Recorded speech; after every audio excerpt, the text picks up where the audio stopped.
Welcome to T-SAT. ఈరోజు మనం తెలంగాణ ఉద్యమంలో భాగంగా అష్టసూత్ర పథకం, అసలు ఈ అష్టసూత్ర పథకం ఎందుకు రావాల్సి వచ్చింది, కేంద్ర ప్రభుత్వం ఈ అష్టసూత్ర పథకాన్ని ఏ సందర్భంలో ప్రకటించింది, మరి అష్టసూత్ర పథకం యొక్క ఉద్దేశం ఏంటి? సాధారణంగా అష్టసూత్ర పథకాన్ని మనము 8 పాయింట్ ఫార్ములా అంటున్నాం. 8 పాయింట్ ఫార్ములా అన్నా, అష్టసూత్ర పథకము అన్నా, 8 సూత్రాల పథకము అన్నా ఒకటి. మరి ఎందుకు ఈ అష్టసూత్ర పథకాన్ని ప్రకటించాల్సి వచ్చింది అంటే, తెలంగాణ ఉద్యమంలోనే మొదటిసారిగా 1969లో జై తెలంగాణ ఉద్యమం అనేది ప్రారంభం కావడం జరిగింది. మరి అందులో భాగంగా ఈ అష్టసూత్ర పథకాన్ని ప్రకటిస్తున్నారు ఆనాటి ప్రధానమంత్రి ఇందిరాగాంధీ. మరి అష్టసూత్ర పథకం యొక్క ఉద్దేశాలు ఏంటి? 1969 ఉద్యమంలో భాగంగా తెలంగాణ ఉద్యమకారులు అనేక ప్రశ్నలను లేవనెత్తడం జరిగింది. ఎప్పుడైతే 1956 నవంబర్ నెలలో మనకి ఆంధ్రప్రదేశ్ ఏర్పాటు చేయబడిందో, తద్వారా నీరు, నిధులు, నియామకాలు అనే 3 ప్రధాన సమస్యలలో మనకి తెలంగాణ ప్రాంతానికి తీరని అన్యాయం అనేది జరిగింది. ముఖ్యంగా ముల్కీ నియమాలను ఉల్లంఘిస్తూ అనేక మంది ఉద్యోగాలుగా తెలంగాణ ప్రాంతంలో స్థిరపడడం జరిగింది. మరి ఈ నేపథ్యంలో మనకి 1969 ఉద్యమం అనేది ప్రారంభమైంది. మరి 1969 ఉద్యమాన్ని మనం తొలి తెలంగాణ ఉద్యమము అంటున్నాం, జై తెలంగాణ ఉద్యమము అంటున్నాం, 1969 ఉద్యమము అంటున్నాం. మరి ఆ సందర్భంలో ఇందిరాగాంధీ ఉద్యమకారుల యొక్క ఉద్యమాన్ని గమనించి వారి యొక్క సమస్యలను పరిష్కరించే విధంగా మనకి అష్టసూత్ర పథకాన్ని ప్రకటించడం జరిగింది. ఎప్పుడైతే 1969 ఉద్యమం జరిగిందో ఈ సందర్భంలోనే ప్రధాని ఇందిరాగాంధీ, వైబీ చౌహాన్లు ఇద్దరు హైదరాబాద్ను సందర్శించడం జరిగింది. తెలంగాణ కేంద్రంగా ఉన్న నాయకులను కలుసుకోవడం జరిగింది. అనేక సమస్యలపై చర్చించుకున్నారు. మరి ఇలాంటి సమస్యలని ఆ ఇందిరాగాంధీ, వైబీ చౌహాన్ ముందు తెలంగాణ నాయకులు ఉంచారు. ప్రధానంగా 2 సమస్యలను ఉంచడం జరిగింది. మొదటిది ప్రత్యేక రాష్ట్రాన్ని ఏర్పాటు చేయాలి. రెండవది ఎప్పుడైతే ఆంధ్రప్రదేశ్ ఏర్పడుతుందో ఆ సందర్భంలో ఇచ్చిన రక్షణను తూచా తప్పకుండా అమలు చేయాలి. మరి ఈ రెండిట్లో ఏ అంశాన్ని ప్రాధాన్యత తీసుకోవాలి? ఇందిరాగాంధీ మొదటి అంశమైన రక్షణల కోసం మాత్రమే మొదటి ప్రాధాన్యత అంశంగా తీసుకుంది. ఎందుకంటే 1969 నాటికి 1969 దేశ పరిస్థితులను కనుక గమనిస్తే, ఒకవేళ తెలంగాణ రాష్ట్రాన్ని కనుక ఏర్పాటు చేస్తే అనేక రాష్ట్రాలు ఏర్పడడానికి సిద్ధంగా ఉన్నాయి. కాబట్టి ఆ సమస్య జటిలంగా ఉండడంతో రక్షణల వైపే మొగ్గు చూపడం జరిగింది. అలాంటి రక్షణల వైపే మొగ్గు చూపుతూ 8 అంశాలను ప్రస్తావిస్తూ మనకి అష్టసూత్ర పథకాన్ని ప్రకటించడం జరిగింది 1969 ఏప్రిల్ 11వ తేదీన. మరి ఇలాంటి ఈ అష్టసూత్ర పథకంలో ఏ అంశాలు ఉన్నాయి గమనిస్తే, ఇక్కడ 1969 ఏప్రిల్ 11వ తేదీన మనకు అష్టసూత్ర పథకం అనేది ప్రకటించబడడం జరిగింది. మరి ఈ అష్టసూత్ర పథకంలో భాగంగా మొదటి అంశం ఏమవుతుంది గమనిస్తే, ఆంధ్ర ప్రాంతానికి తరలించిన మిగులు నిధుల లెక్కలు అంటున్నాం. ఆంధ్ర ప్రాంతానికి తరలించిన మిగులు నిధుల లెక్కలు అంటున్నాం. వీటిని మనం ఏమంటున్నాం? తెలంగాణ సర్ప్లస్ అంటున్నాం. ఈ మిగులు నిధుల లెక్కలు తేల్చడానికి ఒక ఉన్నతాధికారి సంఘాన్ని నియమించడం జరుగుతుంది. మరి ఆ సంఘం యొక్క నిర్ణీత కాలం ఎంత? 1 నెల కాల వ్యవధిలో ఈ మిగులు నిధులను లెక్క తీసి చెప్పవలసి ఉంటుంది. ఆ విధంగా మోసపోయిన తెలంగాణ ప్రాంతానికి చెందవలసిన ధనము అనేది ఆంధ్ర ప్రాంతానికి ఖర్చు పెట్టడం జరుగుతుంది. వాటిని లెక్క తీయడం కోసమే మనకు కమిటీ ఏర్పడింది. ఈ విషయంలో భాగంగానే మనకి వశిష్ఠ భార్గవ కమిటీ అనేది ఏర్పాటు చేయబడుతుంది. అప్పటికే కుమార్ లలిత్ కమిటీ, రెండోది వశిష్ఠ భార్గవ కమిటీ అనేది వస్తుంది. ఈ వశిష్ఠ భార్గవ కమిటీ అనేది అష్టసూత్ర పథకంలోని మొదటి అంశం ప్రకారం మిగులు నిధులని, తెలంగాణ సర్ప్లస్ని ప్రకటించడం కోసం. అసలు ఈ మిగులు నిధులు అంటే ఏంటి గమనిస్తే, మనకి పెద్ద మనుషుల ఒప్పందంలో మొదటి అంశాన్ని కనుక గమనిస్తే, పెద్ద మనుషుల ఒప్పందంలో ఏర్పడే రాష్ట్రంలో పరిపాలనా వ్యవహారాల కోసం ఖర్చులు అనేవి దమాషా పద్ధతిలో జరగాలి, అంటే నిష్పత్తి ఆధారితంగా జరగాలి. ఆంధ్ర ప్రాంతం నుండి 60%, తెలంగాణ ప్రాంతం నుండి 40%, మొత్తంగా 100% ఉపయోగిస్తూ పరిపాలనా వ్యవహారాలను చూడాల్సి ఉంటుంది. ఒకవేళ ఈ 40%లో అంటే తెలంగాణ నుండి తీసుకోబడిన ఆదాయంలో మిగిలితే ఆ మిగులును తెలంగాణ ప్రాంత అభివృద్ధికే ఉపయోగించుకోవాలి. కానీ దీన్ని ఉల్లంఘిస్తూ ఈ 40%లో మిగిలిన ఆదాయాన్ని ఉల్లంఘిస్తూ ఈ ఆదాయాన్ని కూడా ఆంధ్ర ప్రాంతానికే పంపించడం జరిగింది. సో వాటిని లెక్క తీయడం కోసం మొదటి అంశాన్ని ప్రాతిపదికగా తీసుకున్నారు. ఉన్నత అధికారి సంఘాన్ని ఏర్పాటు చేయడం జరుగుతుంది. దాని యొక్క కాల వ్యవధి ఎంత ఉంది? 1 నెల కాల వ్యవధి అనేది ఉంటుంది. ఆ నెల కాల వ్యవధిలో ఆ కమిటీ నివేదికను సమర్పించాల్సి ఉంటుంది. రెండో పాయింట్ గమనిస్తే, అష్టసూత్ర పథకంలో రెండో పాయింట్, మిగులు నిధుల తరలింపు వల్ల తెలంగాణకు జరిగిన నష్టాన్ని పూరించడానికి. ఖచ్చితంగా అర్థమవుతుంది. ఆ పెద్ద మనుషుల ఒప్పందంలోని మొదటి అంశం ప్రకారం తెలంగాణకు ఖర్చు పెట్టవలసిన ఆదాయం ఆంధ్ర ప్రాంతానికి తరలించబడింది. ఆ విషయం క్లారిటీ. మరి ఎంత ఆదాయం అయితే, ఎంత మిగులు తెలంగాణ ప్రాంతానికి చెందవలసింది అది ఆంధ్ర ప్రాంతానికి తరలించబడితే దాన్ని సమకూర్చవలసి వస్తుంది. కేంద్రమే వివిధ రూపాలలో, వివిధ మార్గాలలో, బడ్జెట్ రూపాలలో కానీ, ప్రత్యేక పథకాల రూపంలో కానీ, ప్రత్యేకత రూపంలో కానీ ఆ బడ్జెట్ని, ఆ ఆదాయాన్ని తెలంగాణ ప్రాంతానికి సమకూరుస్తాము అని రెండో అంశంలో పేర్కొనడం జరుగుతుంది. అంటే ఇప్పుడు క్లియర్గా మిగులు నిధులను తరలింపు వల్ల, అంటే ఈ మిగులు నిధుల తరలింపు వల్ల తెలంగాణకు జరిగిన నష్టాన్ని పూరించడం కోసం కావలసిన నిధులను సమకూర్చడం జరుగుతుంది. అష్టసూత్ర పథకంలో మూడో అంశాన్ని గమనిస్తే తెలంగాణ ప్రాంత అభివృద్ధికి కావలసిన ప్రణాళికలను తయారు చేయడానికి ఎవరి అధ్యక్షతన? ముఖ్యమంత్రి అధ్యక్షతన ఉపయోగిస్తున్నాం. అంటే ఒకవేళ ముఖ్యమంత్రి, బాగా గమనించండి, రాష్ట్రానికి ముఖ్యమంత్రి అధ్యక్షతన ఒక ప్రాంతీయ అభివృద్ధి సంఘాన్ని ఏర్పాటు చేయడం జరుగుతుంది. మరి ఈ ప్రాంతీయ సంఘం యొక్క ఉద్దేశం ఏంటి? ఈ ప్రాంతీయ అభివృద్ధి సంఘం యొక్క ఉద్దేశం ఏంటి అంటే ఈ సంఘంలో ప్రణాళికా సంఘం ప్రతినిధి ఒకరు ఉంటారు. ప్రణాళికా సంఘం నుండి వచ్చిన ప్రతినిధి ఒకరు ఉంటారు. తెలంగాణ ప్రాంతానికి చెందిన మంత్రివర్గ సభ్యులు అంటున్నాము. కేవలం తెలంగాణ ప్రాంతమే. మనకి ఇది క్లియర్గా పెద్ద మనుషుల ఒప్పందంలో క్లియర్గా కనబడుతుంది. చూడండి, 60% ఆంధ్ర ప్రాంతం, 40% తెలంగాణ ప్రాంతానికి సంబంధించిన మంత్రివర్గ సభ్యులు అనేవాళ్ళు ఉండాలి. కాబట్టి తెలంగాణ ప్రాంతానికి చెందిన మంత్రివర్గ సభ్యులు ఇందులో సభ్యులుగా ఉండడం జరుగుతుంది. 3, తెలంగాణ ప్రాంతీయ సంఘం అధ్యక్షులు కూడా ఇందులో సభ్యులుగా ఉండడం జరుగుతుంది.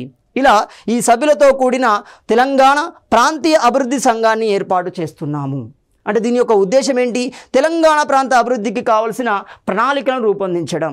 అది పరిశ్రమను ఏర్పాటు చేయడానికి సంబంధించి కానీ, విద్యను ఏర్పాటు చేయడానికి సంబంధించి కానీ, తెలంగాణ ప్రాంతం ఏ అంశాలలో వెనుకబడి ఉంది, ఆ వెనుకబడిన అంశాలను పురోభివృద్ధి తీసుకురావడం కోసం, అభివృద్ధి పథంలోకి తీసుకురావడం కోసం కావాల్సిన ప్రణాళికలను రూపొందించే బాధ్యత ఒక ప్రాంతీయ అభివృద్ధి సంఘానికి ఇవ్వడం జరుగుతుంది. ఇది 3వ అంశంలో పేర్కొనబడింది. 4వ అంశాన్ని కనుక గమనిస్తే నిర్ణయించిన ప్రణాళికలను అమలుపరచడానికి ఆ ప్రాంతీయ సంఘం ఏదైతే ప్రణాళికను రూపొందిస్తుందో ఆ ప్రణాళికను అమలుపరచడం కోసం ఏం చేస్తున్నాం? ప్రణాళికా సంఘం యొక్క సలహాదారు అంటున్నాం. ప్రణాళికా సంఘం యొక్క సలహాదారు అధ్యక్షతన ఒక అధికారుల కమిటీ అనేది ఏర్పాటు చేయడం జరుగుతుంది. చూడండి, ఒక ప్లాన్ పద్ధతి ప్రకారం ఉంది. అంటే తెలంగాణ ప్రాంత అభివృద్ధి కోసం ఒక ప్రాంతీయ అభివృద్ధి సంఘం ఏర్పాటు చేయబడుతుంది. దాని యొక్క ఉద్దేశం ఏంటి? ప్రణాళికలను రూపొందించడం, తెలంగాణ ప్రాంతాన్ని వివిధ అంశాలలో అభివృద్ధి పరచడం కావాల్సిన ప్రణాళికను రూపొందిస్తుంది. ఓకే, మరి ఆ ప్రణాళికను అమలు చేయడం కోసం ప్రత్యేక ప్రణాళికా సంఘం సలహాదారుని అధ్యక్షతన ఒక అధికారుల కమిటీ అనేది ఏర్పాటు చేయబడుతుంది. మరి ఈ అధికారుల కమిటీలో ఎవరు సభ్యులుగా ఉంటారు? గమనిస్తే కేంద్రం నుండి, ఆ కమిటీలో కేంద్రం నుండి కేంద్ర హోంశాఖకు సంబంధించిన ఒక వ్యక్తి, 2 ఆర్థిక మంత్రిత్వ శాఖకు సంబంధించిన ప్రతినిధి ఉంటాడు, రిప్రజెంటేటివ్ ఉంటాడు. అంటే కేంద్రం నుండి 2 వస్తున్నారు. ఒకరు హోంశాఖ నుండి, రెండో వ్యక్తి ఆర్థిక మంత్రిత్వ శాఖ నుండి. ఈ 2 ప్రతినిధులు ఇందులో సభ్యులుగా ఉంటున్నారు. అదేవిధంగా రాష్ట్రం నుండి కూడా తీసుకుంటారు. ఏంటి? రాష్ట్ర ప్రభుత్వం ప్రతినిధులు కూడా ఇందులో సభ్యులుగా ఉంటున్నారు. అంటే కేంద్రం నుండి 2 వస్తున్నారు, రాష్ట్రం నుండి 2 ప్రతినిధులతో కూడిన ఒక అధికారుల కమిటీ అనేది ఏర్పాటు చేయబడుతుంది. సో దీని యొక్క ఉద్దేశం ఏంటి? ప్రాంతీయ అభివృద్ధి సంఘం రూపొందించిన ప్రణాళికను అమలు పరిచే ఉద్దేశమే ఈ అధికారుల కమిటీ యొక్క ఉద్దేశం అవుతుంది. ఇది 4వ అంశంలో పొందుపరచబడింది. అదేవిధంగా 5వ అంశాన్ని కనుక గమనిస్తే, అంటే అష్టసూత్ర పథకంలో ఉన్న 5వ అంశాన్ని కనుక గమనిస్తే తెలంగాణ ప్రాంతీయ సంఘానికి ఇంకా ఎక్కువ అధికారాలు ఇవ్వడము అంటున్నాం. TRC అంటాం, చాలా important. TRC Telangana regional committee అంటున్నాం. దీనికి మరిన్ని అధికారాలు ఇవ్వాలి. ఏంటి? ఒకవేళ ఒక విషయాన్ని గమనిస్తే, సాధారణంగా విద్యా సంబంధిత విషయాన్ని కనుక గమనిస్తే ప్రాథమిక మాధ్యమిక విద్య మాత్రమే మనకు TRC ఆధీనంలో ఉంటుంది. ఉన్నత విద్య దాని ఆధీనంలో ఉండదు. కాబట్టి ఇప్పుడు క్లియర్గా ఏమవుతుంది? అలాంటి కొన్ని అధికారాలు పెంచడం, దాని యొక్క అధికార పరిధిని పెంచే ఉద్దేశంతో 5వ అంశాన్ని పేర్కొనడం జరుగుతుంది. దీని ప్రకారమే మనకు కొత్త చట్టాన్ని తీసుకొచ్చి దాని యొక్క TRC యొక్క అధికారాలను కూడా పెంచుతున్నారు. 1970లో ఆ చట్టం తీసుకొస్తుంది కేంద్రమే. 1970లో ఒక ఉత్తర్వు ద్వారా తెలంగాణ ప్రాంతీయ సంఘం యొక్క అధికారాన్ని మరింత పెంచడం జరుగుతుంది. తద్వారా తెలంగాణ ప్రజల్లో నమ్మకాన్ని పెంచే ప్రయత్నం చేసింది. కానీ తెలంగాణ వాదులు ఏమనుకున్నారు? 1969 ఉద్యమంలో మనకు వైద్య విద్యార్థి అయిన మల్లికార్జున ఆధ్వర్యంలో ఉన్న విద్యార్థి సంఘం ఏమని కోరుకుంటుంది? ప్రత్యేక రాష్ట్రం వస్తేనే మా సమస్యలకు పరిష్కారం దొరుకుతుంది అన్నారు. కానీ ఇందిరాగాంధీ ఏంటి, దాన్ని దాటి రాష్ట్రం ఇచ్చే పరిస్థితి ఇప్పుడు లేదు. ఒకవేళ తెలంగాణ రాష్ట్రం కనుక ఇస్తే దేశంలో అనేక రాష్ట్రాలు ఏర్పడే పరిస్థితి ఉంది. కాబట్టి ఈ సమస్య నుండి బయటపడాలి అంటే తెలంగాణ ప్రజలని మద్దతుగా, తెలంగాణ ప్రజలను ఉపయోగించుకునే విధంగా, తెలంగాణ ప్రజలని మభ్యపెట్టే విధంగా ఏమవుతుంది? 8 సూత్రాలను ప్రకటించింది. అందులో 5వ సూత్రం ఏంటి? తెలంగాణ ప్రాంతీయ సంఘానికి మరిన్ని అధికారాలను ఇవ్వడం. నెక్స్ట్ 6వది కనుక గమనిస్తే, అష్టసూత్ర పథకంలో ఉన్న 6వ అంశాన్ని కనుక గమనిస్తే, తెలంగాణ ప్రాంతంలోని ఉద్యోగాలని స్థానికులకే ఇవ్వడానికి కావలసిన రాజ్యాంగపరమైన ఏర్పాట్లు చేయడము అవుతుంది. మరి రాజ్యాంగపరమైన ఏర్పాట్లు చేయాలి అంటే ఏం చేయాలి? ముల్కీ నియమాలకు రాజ్యాంగ హోదా ఇచ్చే ప్రయత్నం చేయాలి. అందుకే మనకి ఒక కమిటీని కూడా క్రియేట్ చేయడం జరుగుతుంది. ఆ కమిటీ ఏమంటుంది? ఒక రాష్ట్రంలోని ఒక ప్రాంతానికి ప్రత్యేక నియమాలు, ఉద్యోగ సంబంధిత ప్రత్యేక నియమాలు ఇవ్వడం రాజ్యాంగ విరుద్ధము అంటుంది. చూడండి, కానీ ఇక్కడ మనకు చెప్పిన విషయం ఏంటి? తెలంగాణ ప్రాంతంలోని ఉద్యోగాలను స్థానికులకే ఇవ్వడానికి కావలసిన రాజ్యాంగపరమైన ఏర్పాట్లను చేయడం, దానికి ఆ చేసే క్రమంలో స్థానికత కల్పించడం ద్వారా, తద్వారా తెలంగాణ ప్రజల యొక్క సమస్యను తీర్చే ప్రయత్నం ఇందిరాగాంధీ చేయడం జరిగింది. సో ఇది 6వ అంశంలో ఉంటుంది. 7వ అంశాన్ని కనుక గమనిస్తే, ఈ అష్టసూత్ర పథకంలో ఉన్న 7వ అంశం చాలా చాలా ఇంపార్టెంట్. ఇక్కడ ఒక విషయాన్ని గమనించాలి. అష్టసూత్ర పథకమైనా, పంచసూత్ర పథకము అయినా, బాగా గమనించి షట్సూత్ర పథకము అయినా ఎందులోనైనా ఖచ్చితంగా ఉద్యోగులకు సంబంధించిన ఒక అంశం అనేది ప్రస్తావించబడుతుంది. కానీ ఇక్కడ అష్టసూత్ర పథకంలో ఏ అంశంలో ప్రస్తావించబడింది? అది 7వ అంశంలో ప్రస్తావించబడుతుంది. ఏమని ప్రస్తావించబడింది గమనిస్తే, తెలంగాణ ఉద్యోగస్తుల సర్వీస్కు సంబంధించిన సమస్యలను పరిశీలించి తగు పరిష్కార మార్గాలను సూచించే బాధ్యతని UPSC, union public service commission ఆధ్వర్యంలో ఏర్పాటు చేయబడే ఒక కమిటీకి అప్పగించడం జరుగుతుంది అన్నారు. అంటే ఇప్పుడు సింపుల్గా మనకేమవుతుంది? ఇక్కడ యూపీఎస్సీని తీసుకోవడం జరుగుతుంది. దేశంలో అత్యున్నత స్థాయి ఉద్యోగాలను ఫిలప్ చేసే సంస్థ యూపీఎస్సీ అవుతుంది. ఒక ఐఏఎస్, ఐపీఎస్, సెంట్రల్ సర్వీసులు అయిన ఏ అండ్ బి సర్వీసులని దీని ఆధ్వర్యంలో నిర్వహించడం జరుగుతుంది. కాబట్టి దీని ఆధ్వర్యంలో ఒక సభ్యుడు కానీ, ఇది చూపించిన ఒక ప్రతినిధి ఆధ్వర్యంలో కానీ ఒక కమిటీ అనేది ఏర్పాటు చేయబడుతుంది. ఆ కమిటీ యొక్క ఉద్దేశం ఏంటి? తెలంగాణ ఉద్యోగులకు సంబంధించిన సమస్యలు. మరి ఉద్యోగులకు సంబంధించిన సమస్యలు ఎలా ఉండవచ్చు అంటే, ప్రమోషన్ విషయంలో ఉండవచ్చు, జీతభత్యాల విషయంలో ఉండవచ్చు, బదిలీల రూపంలో ఉండవచ్చు, సర్వీస్ రూల్లకు సంబంధించిన సమస్యలు ఉండవచ్చు. ఇలా ఉద్యోగులకు సంబంధించిన అన్ని రకాల సమస్యలకి పరిష్కారాన్ని కనుక్కునే విధంగా ఒక కమిటీని ఏర్పాటు చేయడం జరుగుతుంది. ఆ కమిటీ ఎక్కడి నుండి? యూపీఎస్సీ ప్రతినిధి, యూపీఎస్సీ చూసిన ప్రతినిధి కానీ, యూపీఎస్సీలోని సభ్యుడు కానీ దానికి అధ్యక్షత వహిస్తాడు. తద్వారా తెలంగాణ ఉద్యోగస్తుల యొక్క సమస్యలను పరిష్కరించే ప్రయత్నం మనకు 7వ అంశంలో పొందుపరచడం జరుగుతుంది. అదేవిధంగా అష్టసూత్ర పథకంలో ఉన్న 8వ అంశాన్ని కనుక గమనిస్తే, చివరి అంశం 8వ అంశాన్ని కనుక గమనిస్తే, తెలంగాణ అభివృద్ధికి సంబంధించిన సమస్యలపై కేంద్ర ప్రభుత్వం నిరంతర శ్రద్ధ, ఇది చాలా చాలా ఇంపార్టెంట్. నిరంతర శ్రద్ధ అంటే ఏంటి? ప్రతి 6 నెలలకు ఒకసారి సర్వే, సమీక్ష అనేది నిర్వహించడం జరుగుతుంది. ఎందుకు? అక్కడ ప్రాంతీయ అభివృద్ధి కమిటీ ఉంటుంది. ప్రాంతీయ అభివృద్ధి కమిటీ యొక్క ఉద్దేశం ఏంటి? ప్రణాళికలను రూపొందించడం. తద్వారా ప్రణాళికా సంఘానికి సంబంధించిన ఒక అధికారి ఆధ్వర్యంలో ఒక కమిటీ, అధికారుల కమిటీ ఏర్పడుతుంది. దాని యొక్క ఉద్దేశం ఏంటి? అది రూపొందించిన ప్రణాళికలను అమలు చేయడం. అంటే ఇప్పుడు ఏ ప్రణాళిక రూపొందించారు, ఆ ప్రణాళిక ఎంతవరకు అమలు చేయబడింది, తద్వారా ఆ సమస్య ఎంతవరకు తీర్చబడింది, ఏదైనా సమస్యలు ఉన్నాయా, వాటిని మరింత సమర్థవంతంగా పనిచేయడం కోసం ఏ విధంగా చేయాలి, ఇలాంటి సమీక్ష, ఇలాంటి రివ్యూ అనేది జరుగుతుంది అంటున్నారు. అందుకే 8వ అంశంలో క్లియర్గా చెప్పారు. ఏమని? తెలంగాణ అభివృద్ధికి సంబంధించిన సమస్యలపై కేంద్ర ప్రభుత్వం నిరంతర శ్రద్ధను చూపవలసి అవసరం ఉంది. ఈ దృష్ట్యా ప్రతి 6 మాసాలకు ఒకసారి అంటున్నాం. అంటే 6 నెలలకు ఒకసారి తెలంగాణ అభివృద్ధి కమిటీ సమావేశాలను ప్రధానమంత్రి సమక్షంలో జరపడం జరుగుతుంది. ఇలా 8 అంశాలని పకడ్బందీగా ప్రకటిస్తూ అష్టసూత్ర పథకాన్ని ఆనాటి ప్రధానమంత్రి ఇందిరాగాంధీ ప్రకటించడం జరుగుతుంది. సో ఇందిరాగాంధీ ఏమవుతుంది? కేవలం రక్షణల వైపే మొగ్గు చూపింది. ఆ రక్షణల వైపే మొగ్గు చూపే క్రమంలో తెలంగాణ ప్రాంత అభివృద్ధిని 8 అంశాల రూపంలో, 8 కోణాల రూపంలో ప్రకటించడం జరిగింది. దాన్ని మనం ఏమంటున్నాం? అష్టసూత్ర పథకంగా పిలవడం జరుగుతుంది. మరి ఈ అష్టసూత్ర పథకంలో ఉన్న అంశాలు, ఏ అంశాలు అమల్లోకి వచ్చాయి గమనించాలి. గమనిస్తే ఈ పథకం అమలులో భాగంగా మనకు అష్టసూత్ర పథకంలో మొదటి అంశం ఏమన్నారు?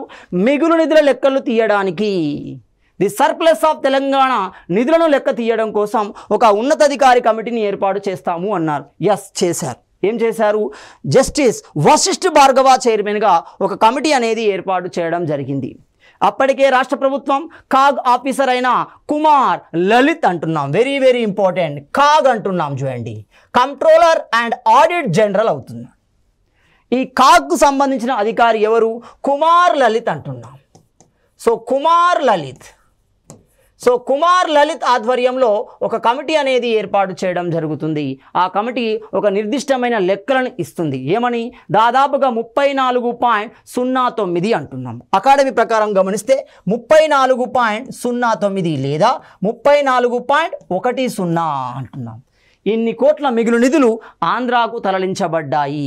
తెలంగాణకు ఖర్చు పెట్టవలసిన నిధులు ఆంధ్రాకు తరలించబడ్డాయి అనేది మనకి కుమార్ లలిత్ కమిటీ చెప్పడం జరిగింది. ఆ తర్వాత వశిష్ఠ భార్గవ కమిటీ వచ్చింది. సో అటు ఇటుగా వశిష్ఠ భార్గవ కమిటీ కూడా ఏమని చెప్పింది? కుమార్ లలిత్ కమిటీ ఇచ్చిన లెక్కలు సరైనవే. సో మనకు క్లియర్గా అష్టసూత్ర పథకంలోని మొదటి అంశం అమల్లోకి వచ్చినట్టే. క్లియర్ అంటే ఇప్పుడు అష్టసూత్ర పథకంలో మొదటి అంశం ఏమంటున్నాం? మిగులు నిధుల లెక్క తీయడం కోసం కేంద్రం వశిష్ఠ భార్గవ అధ్యక్షతన కమిటీని ఏర్పాటు చేయడం జరిగింది. మరి రెండో విషయాన్ని గమనిస్తే అష్టసూత్ర పథకంలో రక్షణలు పటిష్టంగా అమలు చేయడం కోసం, రక్షణలు ఏమవుతున్నాయి? తెలంగాణ ప్రాంతానికి సంబంధించిన రక్షణలు అనగానే మనకి ఏమవుతుంది? ముల్కీ నియమాలు అవుతాయి చూడండి. సో ఈ ముల్కీ నియమాలని వీటికి ఒక రాజ్యాంగపరమైన హోదాని ఇవ్వడం కోసం ప్రయత్నం జరిగింది. ఆ ప్రయత్నమే ఇది. రక్షణను పటిష్టంగా అమలు చేయడానికి తగు సూచనలు చేయమని జస్టిస్ ఏమవుతుంది? ఏకేఎన్ వాంచు అంటున్నాం చూడండి. అంటే ఇప్పుడు క్లియర్గా జస్టిస్ న్యాయమూర్తి అయిన వాంచు అధ్యక్షతన ఒక న్యాయ నిపుణుల కమిటీ అనేది ఏర్పాటు చేయబడింది. సో ఈ న్యాయ నిపుణుల కమిటీ అయిన వాంచు కమిటీ యొక్క ఉద్దేశం ఏంటి అంటే, ముల్కీ నిబంధనలకి రాజ్యాంగ హోదా ఇవ్వవచ్చా, ఇస్తే ఏ విధంగా ఇవ్వవచ్చు, ఇవ్వకుంటే ఎందుకు ఇవ్వకూడదు, ఈ రెండు నిమిషాలు గమనించండి. సో సింపుల్గా వాంచు కమిటీ క్లియర్గా చెప్పింది ఏంది అంటే, ఒక దేశంలో ఒక రాష్ట్రానికి ఇచ్చే వెసులుబాటు ఉంది, కానీ రాష్ట్రంలో ఒక ప్రాంతానికి ఇచ్చే వెసులుబాటు రాజ్యాంగంలో లేదు. ఇది రాజ్యాంగానికి విరుద్ధం అవుతుంది. కాబట్టి ముల్కీ నియమాలకి రాజ్యాంగ హోదా ఇవ్వడం కుదరదు అని క్లారిటీగా చెప్పడం జరుగుతుంది. ఏంటిది? కేఎన్ వాంచు కమిటీ అంటున్నాం. జస్టిస్ కేఎన్ వాంచు కమిటీ అనేది ముల్కీ నియమాల మీద రక్షణలు పటిష్టంగా అమలు చేయడానికి తగు సూచనలు చేయడం కోసం ఏర్పాటు చేయబడింది అంటున్నాం. అంటే ఇప్పుడు క్లియర్గా వశిష్ఠ భార్గవ కమిటీ ఏర్పడింది, రాష్ట్ర ప్రభుత్వం నుండి కుమార్ లలిత్ కమిటీ ఏర్పడింది. ముల్కీ నియమాల అమలు కోసం మనకి వాటి యొక్క రాజ్యాంగ హోదా కోసం కేఎన్ వాంచు కమిటీ అనేది ఏర్పాటు చేయబడడం జరిగింది. అదేవిధంగా గమనిస్తే అష్టసూత్ర పథకంలో భాగంగా రీజనల్ కమిటీ అధికారాలు అంటున్నాం. రీజనల్ కమిటీ ఏమంటున్నాం మనము? టీఆర్సీ అంటున్నాం చూడండి. తెలంగాణ రీజనల్ కమిటీ అంటున్నాం. తెలంగాణ ప్రాంత అభివృద్ధి కోసం ప్రత్యేకంగా ఏర్పాటు చేయబడింది. పెద్ద మనుషుల ఒప్పందంలో ఇది ప్రతిపాదించబడడం జరుగుతుంది. సో మరి ఇలాంటి టీఆర్సీ యొక్క అధికారాలను విస్తృతపరిచారు. సాధారణంగా టీఆర్సీ యొక్క అధికారాలు ఏంటి గమనిస్తే, మనకి చిన్న తరహా పరిశ్రమలు కానీ, ప్రాథమిక మాధ్యమిక విద్య కానీ, గ్రామ పంచాయతీలకు సంబంధించి కానీ, ప్రణాళిక అమలుకు సంబంధించి కానీ, తెలంగాణకు సంబంధించిన ప్రత్యేక బడ్జెట్ యొక్క వినియోగానికి సంబంధించి కానీ, ఇలాంటి చాలా అధికారాలు మనకు టీఆర్సీ రూపంలో ఉంటాయి. ఈ అధికారాలను మరింత పెంచే ప్రయత్నం చేశారు. ఆ ప్రయత్నంలో భాగంగానే మనకి ఏమవుతుంది? 1970 మార్చి 9వ తేదీన అంటున్నాం అష్టసూత్ర పథకం ఇచ్చింది. 1969 ఏప్రిల్ 11వ తేదీన ప్రకటిస్తే, దాని ప్రకారం ఏమున్నాం? 1970 మార్చి 9వ తేదీన రాష్ట్రపతి ఉత్తర్వులు ప్రకటించాడు. ఆ రాష్ట్రపతి ఉత్తర్వుల యొక్క సారాంశం ఏంటి అంటే, రీజనల్ కమిటీ యొక్క అధికారాలు మరింత విస్తృతపరచడం జరిగింది. ఇలా మనకి 1969 ఉద్యమ నేపథ్యంలో ఉద్యమకారులు లేవనెత్తిన ప్రశ్నలకి సమాధానంగా ఆనాటి ప్రధానమంత్రి ఇందిరాగాంధీ 8 సూత్రాల రూపంలో అష్టసూత్ర పథకాన్ని ప్రకటించడం జరిగింది. ప్రకటించడంతో పాటుగా అందులో కొన్ని అంశాలని అమలుపరిచే ప్రయత్నం చేసింది. అలాంటి అంశాలలో ఒకటి మిగులు నిధుల లెక్కల కోసం, రెండోది రక్షణల కోసం, మూడోది ఉద్యోగుల సమస్య పరిష్కారం కోసం. సో మొత్తంగా మనకి అష్టసూత్ర పథకము అనేది ప్రజల యొక్క డిమాండ్ని నెరవేర్చే విధంగానే కనబడింది. క్రమంగా తీసుకున్న నిర్ణయాల నేపథ్యంలో తెలంగాణ ప్రజాసమితి లోక్సభ ఎన్నికలలో 10 సీట్లను గెలవడంతో క్రమంగా ఇందిరాగాంధీ ఆధ్వర్యంలో అది కాంగ్రెస్ పార్టీలో విలీనం కావడం జరిగింది. తద్వారా ఉద్యమం అనేది క్రమంగా ప్రభుత్వం ఆధీనంలోకి వచ్చింది. మరి ఈ అష్టసూత్రాల పథకం యొక్క పరిష్కారం ఏమవుతుంది? మరి పూర్తిగా పరిష్కారాన్ని చూపించగలిగాయా? 1969 ఉద్యమ సందర్భంలో ఉద్యమకారులు లేవనెత్తిన ప్రశ్నలు 2 రకాలుగా ఉన్నాయి చూడండి. సాధారణంగా 1969 ఉద్యమం రక్షణల ఉద్యమంగా ప్రారంభమవుతుంది కొత్తగూడెం పాల్వంచ కేంద్రంగా. క్రమంగా అది రాష్ట్ర ఏర్పాటు ఉద్యమంగా మార్పు చెందడం జరిగింది. అంటే మొదటగా అది రక్షణల కోసం, రెండోది ఏమవుతుంది మనకి రాష్ట్ర ఏర్పాటు కోసం. సో ఈ 2 సమస్యలకు పరిష్కారం దొరికిందా గమనిస్తే, ఈ అష్టసూత్ర పథకం యొక్క వ్యూని సమీక్షను కనుక గమనిస్తే ఈ కమిటీ సూచనలు ముల్కీ సమస్యకు పరిష్కారాన్ని చూపలేకపోయాయి. ఎందుకు? వాంచు కమిటీ ఏమని చెప్పాడు? క్లియర్గా రాజ్యాంగపరమైన హోదా, రాజ్యాంగపరమైన వెసులుబాటు ముల్కీ నియమాలకు ఇవ్వడానికి అవకాశం లేదు. ఒకవేళ ఇస్తే ఇది రాజ్యాంగ విరుద్ధం అవుతుంది అని చెప్పాడు. కాబట్టి ఇక్కడ క్లియర్గా ఈ అష్టసూత్ర పథకము అనేది తెలంగాణ ప్రాంతానికి సంబంధించిన ముల్కీ సమస్యలకి అది పరిష్కారాన్ని చూపలేకపోయింది ఒకటి.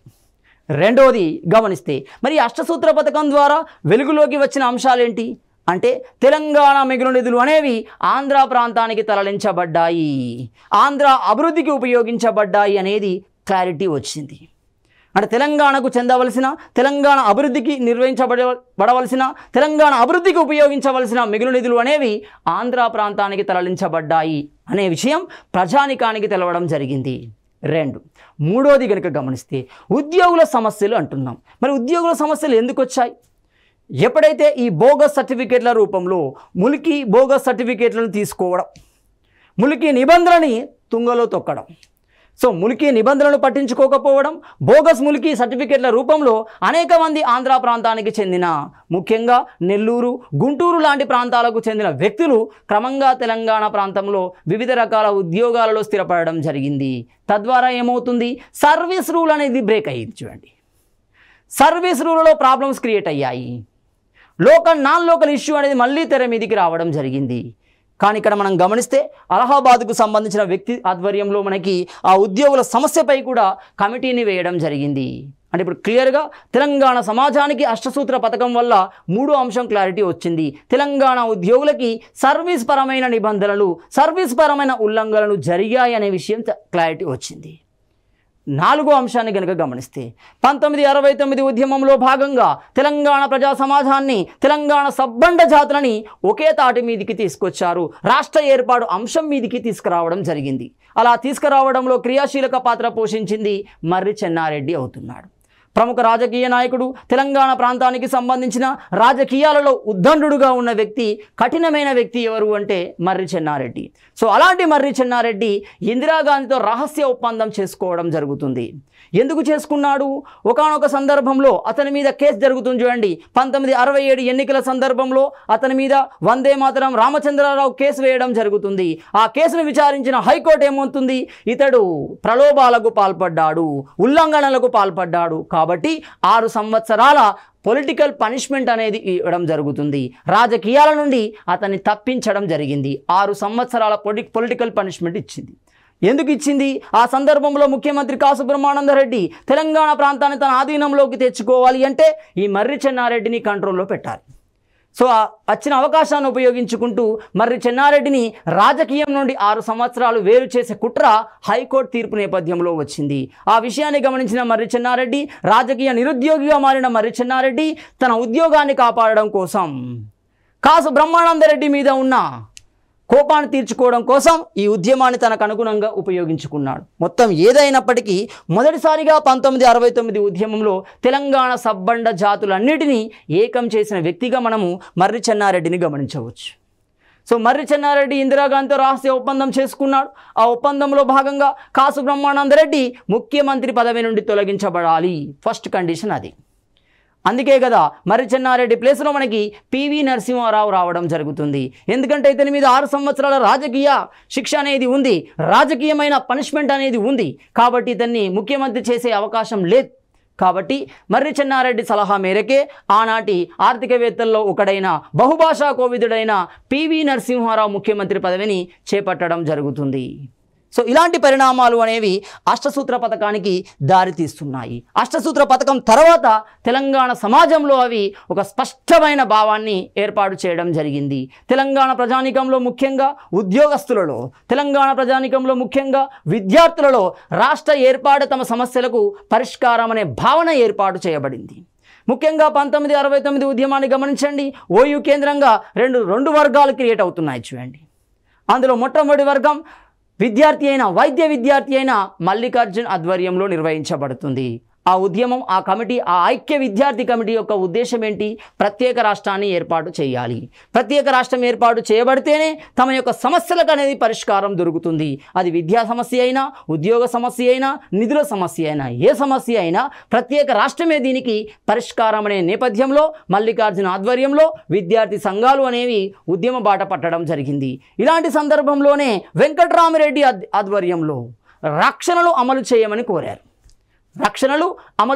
కోరారు. కాబట్టి ఇలాంటి సంక్లిష్ట పరిస్థితిని గమనించిన ఇందిరాగాంధీ స్వయంగా హైదరాబాద్కు వచ్చి తెలంగాణ నాయకులతో మంతనాలు జరపడం జరిగింది. ఆ మంతనాలలో ఆమె తెలుసుకున్న విషయం ఏంటి? రక్షణలు పటిష్టంగా అమలు చేస్తే తెలంగాణ ప్రజానికం ఒప్పుకోవచ్చు, ఉద్యమాన్ని విరమించవచ్చు. ఆ విషయంలోకి ఆమె వెళ్ళిపోయింది. సో వైబీ చౌహాన్, ఇందిరాగాంధీ ముఖ్యంగా ఇద్దరు నిర్ణయం తీసుకొని రక్షణలో పటిష్టంగా అమలు చేయడానికి 8 అంశాల రూపంలో ఒక సూత్రాన్ని ప్రకటించడం జరుగుతుంది. దాన్ని మనం ఏమంటున్నాం? అష్టసూత్ర పథకము అంటున్నాం. ఈ అష్టసూత్ర పథకాన్ని మనం చరిత్రలో ఏమంటున్నాం? 8 పాయింట్ ఫార్ములా అంటున్నాం. అష్టసూత్ర పథకాన్నే 8 పాయింట్ ఫార్ములా అంటున్నాం. అష్టసూత్ర పథకాన్నే మనం ఏమంటున్నాం? 8 సూత్రాల పథకము అంటున్నాం. సో మరి ఇక్కడి నుండి ఎగ్జామ్లో ఏ విధంగా క్వశ్చన్ వచ్చే అవకాశం ఉంటుంది? ఇక్కడ 2 టైప్ ఆఫ్ క్వశ్చన్స్ వస్తాయి. అప్లికేషన్ ఓరియంటేషన్ క్వశ్చన్ రావడానికి అవకాశం ఎక్కువ. ఎలా రావచ్చు అంటే, క్రింది వాణిలో అష్టసూత్ర పథకానికి సంబంధించిన అంశం కానిది ఏది అడగవచ్చు. అంటే ఆ 8 అంశాలలో 4 అంశాలు ఇచ్చి ఒక అంశం తప్పుగా ఇవ్వవచ్చు. లేదు, రెండో టైప్ ఆఫ్ ఇవ్వచ్చు అప్లికేషన్ క్వశ్చన్లలోని. 8 సూత్రాల పథకానికి సంబంధించిన క్రింద ఇవ్వబడిన అంశాలను గుర్తించండి. కింద ఏమంటాడు? A B only, A B C only, A B C D only అలా అడగవచ్చు అప్లికేషన్స్. మూడోది గమనించండి, అష్టసూత్ర పథకంలో తప్పుగా ఇవ్వబడిన అంశాన్ని అడగవచ్చు. సో అష్టసూత్ర పథకంలో తప్పుగా ఇవ్వబడిన అంశం ఏది అని అడగవచ్చు. సో మరి ఇలా మనకి క్వశ్చన్లు ఫ్రేమ్ చేసే అవకాశం ఉంటుంది అష్టసూత్ర పథకం నుండి. ఖచ్చితంగా ఇక్కడ నుండి మనకు జనరల్ స్టడీ వ్యూలో మనకు ఖచ్చితంగా క్వశ్చన్ అనేది రావడానికి అవకాశం ఉంటుంది. ఇది మనకు అష్టసూత్ర పథకానికి సంబంధించి 1969 ఉద్యమ నేపథ్యంలో మన కేంద్రం తీసుకున్న అతి ముఖ్యమైన నిర్ణయాలలో అష్టసూత్ర పథకం అనేది మొట్టమొదటిది. సో తదుపరి అంశం కోసం తదుపరి వీడియోలో కలుద్దాం.